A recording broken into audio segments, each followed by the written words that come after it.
So there's a place in Philly called Barclay Prime, and their cheesesteak costs $100. Now, the average cheesesteak costs about $5, but Barclay Prime has been really successful. And of course there are many factors as to why, but one of the factors is social currency. And the idea with social currency is that people share whatever makes them look good. So if anything makes you look good or smart or cool, you're much more likely to share it.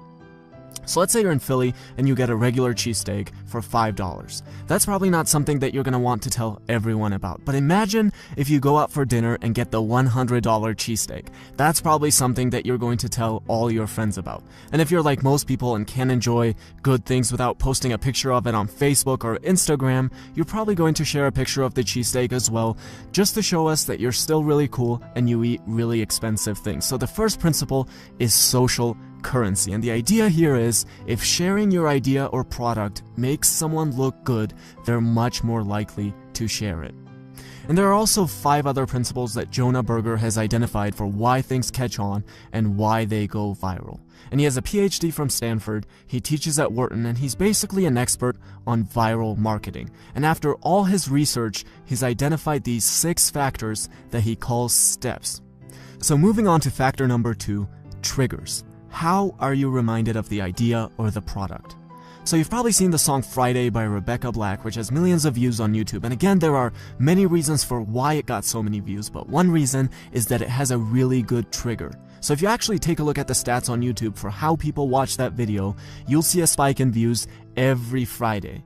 Now imagine if the song was about the first day of school or something like that. Same amazing lyrics, same amazing vocals, same everything. A lot of people might still watch it on the first day of school, but people probably aren't going to watch it 2 weeks after the first day of school, or a month or 3 months after. So Friday is actually a really good trigger because it happens every week. And Kit Kat did the same thing in 2007. Their sales were declining every year and they needed an effective marketing campaign. And what they did was they decided to link Kit Kat to coffee. So in all of their advertisements, Kit Kat was always presented with coffee. Now to someone who doesn't understand the power of triggers, the coffee might not mean anything. It's just part of the advertisement. They had to put something in there, so they just put coffee in there. In fact, why don't we advertise it with hot chocolate? It might taste even better with hot chocolate. But that's not the point. The point is that we want to link Kit Kat to something that gets consumed all the time, like coffee. So every time a person thinks of coffee, he also thinks of Kit Kat. And yes, it might taste even better with hot chocolate, but again, that's not the point. People don't drink as much hot chocolate as coffee. And Kit Kat sales had been declining 5% every year, but in the next 12 months after the campaign, its sales actually were up by 1/3. So the second principle is triggers, and the idea here is people need to be reminded of your idea or product, and you can help them by providing a strong trigger. The third principle is emotion. When people feel strong emotions, they want to share. So think of Susan Boyle's performance on Britain's Got Talent. Strong emotions like awe or happiness get people to share. Even strong emotions that aren't positive like anger and anxiety get people to share. And this is really what the media relies on now. The angrier and more anxious they make us, the more we share. So strong emotions are good, but the emotion you want to stay away from is sadness. People don't really like to share something if it makes them sad.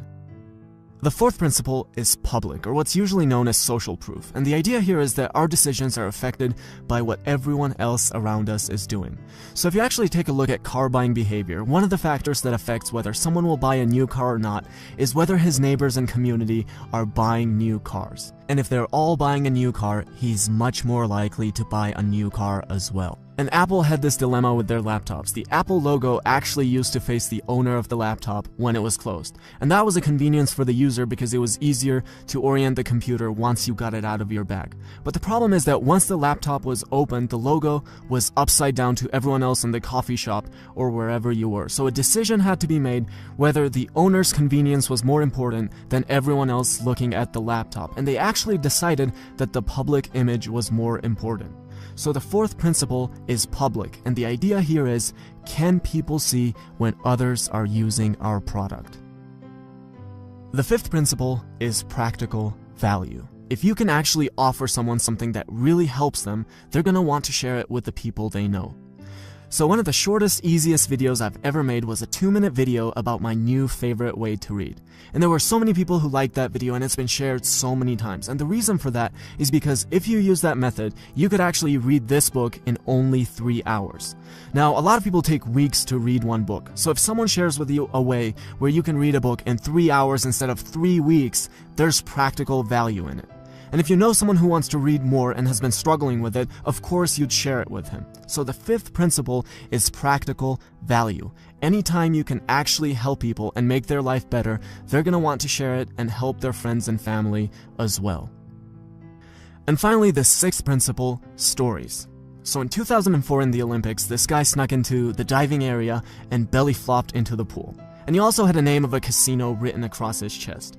Now, that's a great story and it got covered and people talked about it, but the story has nothing to do with the casino. You can tell that story without saying anything about the casino, so it wasn't really the most effective advertisement. On the other hand, some companies do this much better. So Blendtec is a blender company that makes a video series called Will It Blend? And they make videos where they'll put weird things like a brand new iPhone into their blender and blend it into powder. Now, that's a cool story. If you saw that, you might want to share it with your friends. But notice how the product is an integral part of that story. You can't tell that story without the blender. And especially technically oriented people have a really hard time understanding that most people don't talk about weird specs and details, they share stories. When you hang out with your friends, you're probably not going to tell them about how there's a new blender with improved revolutions per minute on its blades. But you might share the story of how you saw the new iPhone get blended into powder. So the 6th principle is stories. Most people don't care about specs and details, they share stories. What you have to figure out is how your product or idea can be a relevant part of a cool story. And your product or idea doesn't have to have all of these 6 principles. Some of these might not even be very applicable to certain products and ideas. So obviously the more the better, but there are plenty of products or ideas that have a couple of these factors that are very strong and they do really well. So to recap the steps again, social currency. Does sharing the product or idea make you look good? Triggers. How are you reminded of the idea or the product? Is there a good trigger?